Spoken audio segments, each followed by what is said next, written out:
আসসালামু আলাইকুম। আমি শুভকান সৌদি আরব থেকে কথা বলছি আপনাদের সাথে বিশেষ গুরুত্বপূর্ণ কিছু সাবজেক্ট নিয়ে।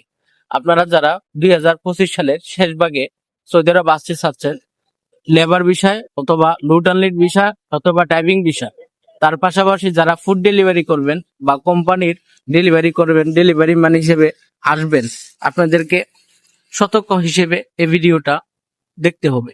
আপনারা এই ভিডিওটা দেখুন, জানুন বিশেষ কিছু তথ্য। আপনারা যারা লেবার বিষয়ে আসবেন, আপনারা স্যালারি হবে 1,000 টাকা, অথবা খুব বড় জোর যদি ভালো কোম্পানি হয়, বড় জোর যদি হয়, তাহলে আপনারা পাবেন 200 টাকা এক্সট্রা, 1200 টাকা। তো 1,000 টাকা হলে আপনার 32,000 টাকা বেতন পড়বে। আপনার খাইতে ফোন করা সব মিলিয়ে ঝিলিয়ে দেখা গেছে এখানে প্রায় আপনার 500 রিয়াল চলে যাবে। 500 রিয়াল যদি আপনার চলে যায়, তাহলে আপনার টাকে আর কত রিয়াল? 700 রিয়াল। 700 রিয়াল আর কয় টাকা হবে? যদি 1200 টাকা হয়ে থাকে। বেশিরভাগ ক্ষেত্রেই 1200 টাকায় কোনো বেতন পাওয়া যায় না। সবচেয়ে বেশি যেটা অ্যাভেলেবেল আছে 800 টাকা আর হলো 200 টাকা। 800 টাকা স্যালারি হয়, 200 টাকা লাঞ্চ বাবদ দিয়ে থাকে। এইভাবেই চলছে। তো আপনারা কি আসবেন বা মাস শেষে 20,000 টাকা বেতন বাড়িতে পাঠাইতে পারবে? এই সাবজেক্টটা নিয়ে কথা বলার উদ্দেশ্য হলো, আপনারা যারা আসেন, বিদেশের নাম শুনলে চলে আসেন আবেগ, বিদেশ মানে আবেগ, আবেগের জায়গায় বিদেশ। আসলে আবেগ দিয়ে সব চলে না, কেননা মাস শেষে 20,000 টাকা যখন বাড়িতে দিবেন, আপনার সংসার কিভাবে চলবে? আর আপনি যখন 5 লক্ষ টাকা পুঁজি কাটায় আসলেন, তখন আপনার কি হবে? এখানে 5 বছর চলে যাবে ভাই আপনার পুঁজি তুলতে তুলতে। তাহলে আমি বলবো এত কম টাকায় আসবেন না। হ্যাঁ, বিদেশে আসেন ভালো স্যালারি দেখে, ভালো পজিশন দেখে আসেন ভাই।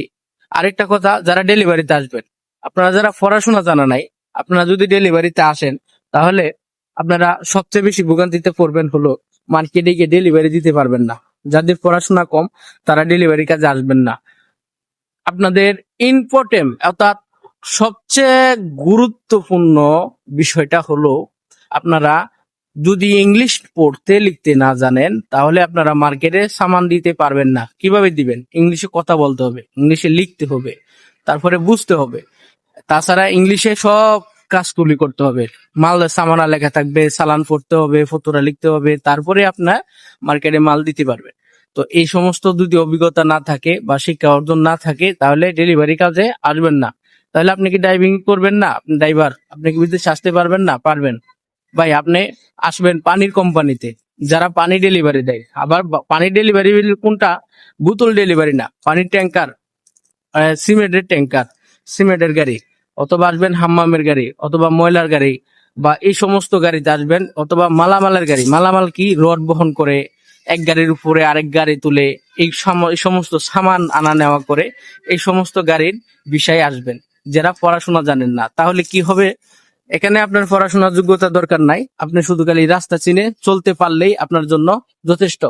তো এইসব কাজে যদি আসেন ভাই, পয়সাও হবে, আবার আপনার মূর্খ হলেও কোনো সমস্যা নাই, পড়াশোনারও তেমন প্রয়োজন নাই। তো দেখে শুনে আসবেন, বুঝে আসবেন। আমি কথা বলি প্রতিনিয়ত বিভিন্ন ভিডিও, বিভিন্ন ভাবে, বিভিন্ন বিষয় নিয়ে। আপনারা যদি আমার ভিডিও পছন্দ করে থাকেন, অবশ্যই আমাকে একটু লিখে জানাবেন, লাইক কমেন্ট করবেন। আল্লাহ হাফেজ।